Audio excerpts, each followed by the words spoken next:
G'day guys, Charlie here. Hope you like my new intro. A friend made that. I'll post his link down in the description box.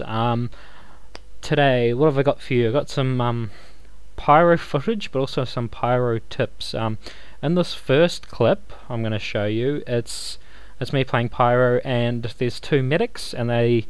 I'm not too sure what was happening. I think they're trying to do an Ubersaw combo, but yeah, they pop and. What actually happens is a sentry targets the closest person to the sentry, and I know the medic is closer, so that allows me to, even though I don't have an Uber, I can go up and kill the sentry. So yeah, just check it out.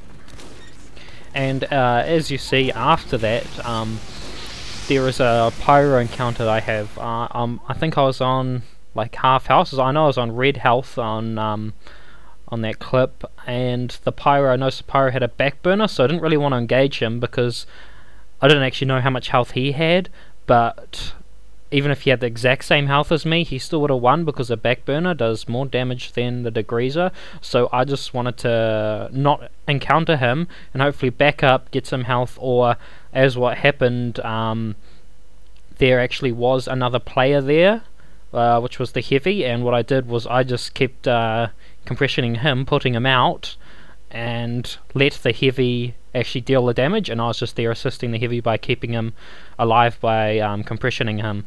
So that's another little tip, I guess you can say.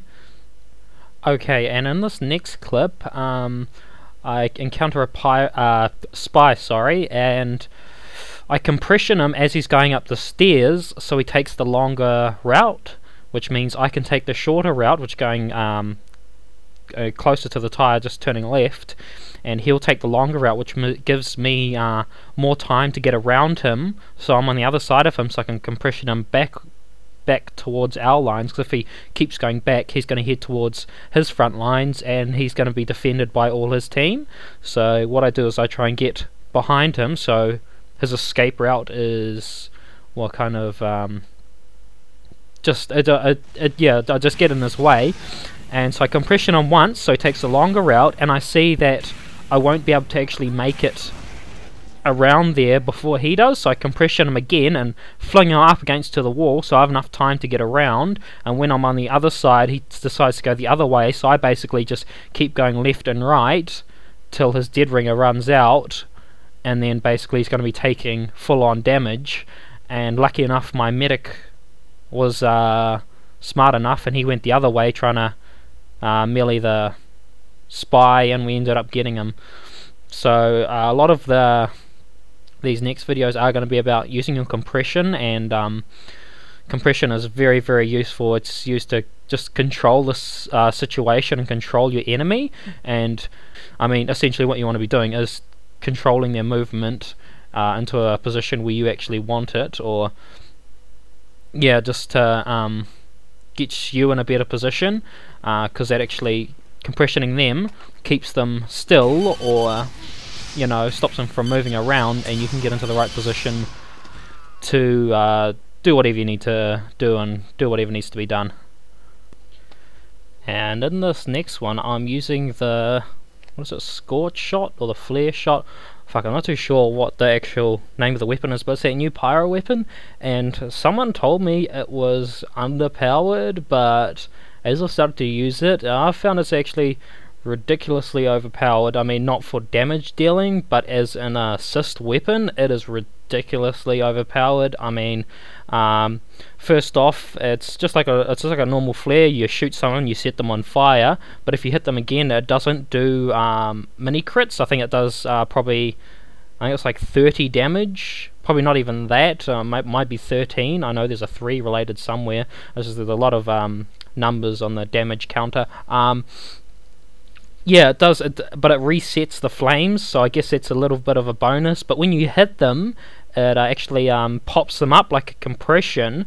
It's only a little bit, but it pops them up and it keeps them still for like a second, and that gives you more, I guess you call it crowd control. You're just able to control your enemies a lot more, because it gives you like an additional compression, as well as like setting them on fire from far distance. And I mean, it's really useful if you're trying to close distance between someone. If you keep consecutively getting those shots, you're kind of like stunning them until you can actually get in range of your compression, and then you've got free reign on your compression, because compression is a faster rate than the actual flare, or scorch shot or whatever, flare shot. As well as the popping up, if you shoot it at stickies, it actually destroys stickies, which it doesn't really actually say that. I don't think it says that in the weapon, but yeah, you can actually destroy stickies with it, which is actually really good.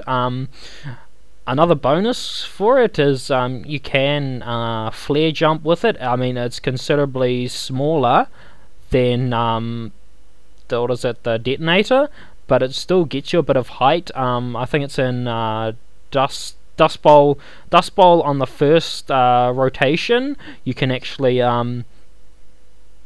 you can, in that little gully, you can scorch shot jump out of the gully onto one of the sides.